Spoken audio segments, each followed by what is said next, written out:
My name is Liz Holly Mortensen, and I am the coordinator of Disability Support Services, also the ADA, Americans with Disabilities Act coordinator for the college. My job entails meeting with students individually, students with disabilities who choose or elect to self-identify the fact that they have a disability.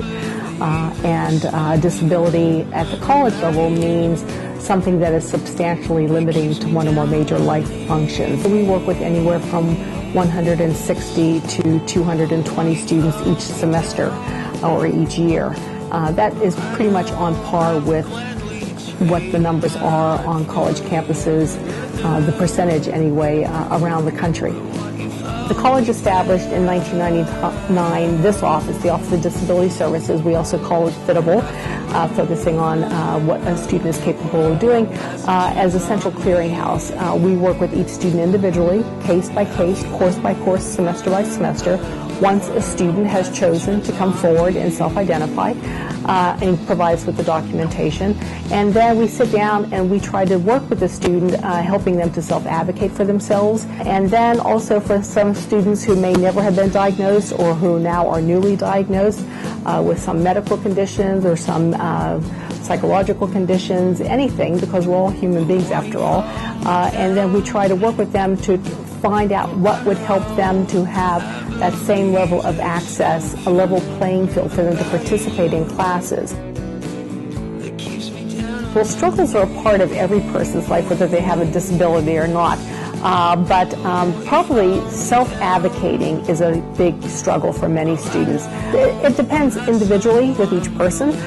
There's no blanket assumption to be made with any student or any particular disability.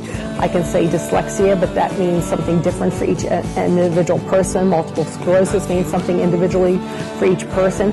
So within that, we just try to help a student really work with what it is that they're living with and learn how to manage their disability as well as how to cope with and manage the accommodations that they have and that they will need each semester. I'm sitting in a wheelchair, and that's called a visible disability.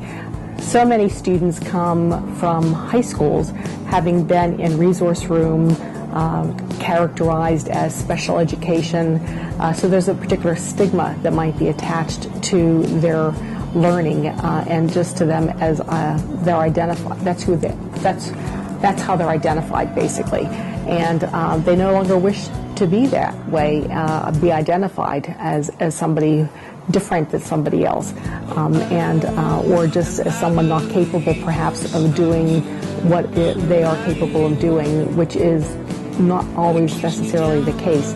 And I can understand it totally. It's very understandable. Who wants to be known as anything other than their name, a person with a name, somebody who is able to participate in society doing whatever level is required of them.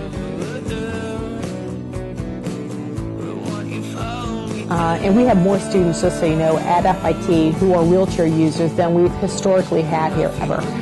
We probably have 4 or 5 students in wheelchairs right now. It's a huge number for us. For this size campus as well. And a few of those students live way uptown in the Bronx, and they take the train. I'm a wheelchair user. I sit down with them, and I can't understand how they do it. I really don't. We're just going over for a simple cup of coffee, which is directly across the street, but you'll see a little bit of a journey that we're going to have to take in order for you to accompany me to take that little step across the street.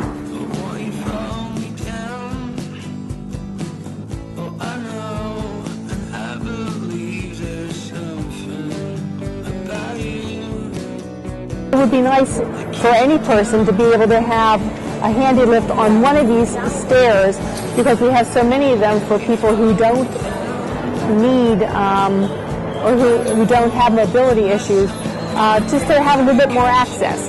We're right now within code to have at least one ramp, but you know, sometimes we need to go a little bit above the law.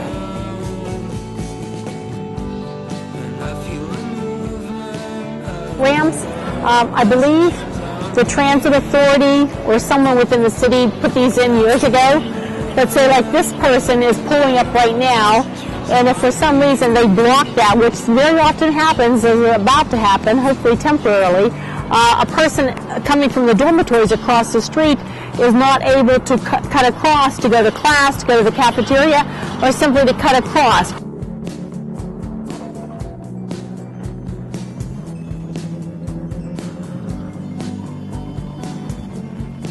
Coffee? Mission accomplished. A person needs somebody to hear them, someone they can talk to, who will actually listen and try to help them sort through what it is that they're working with at the time.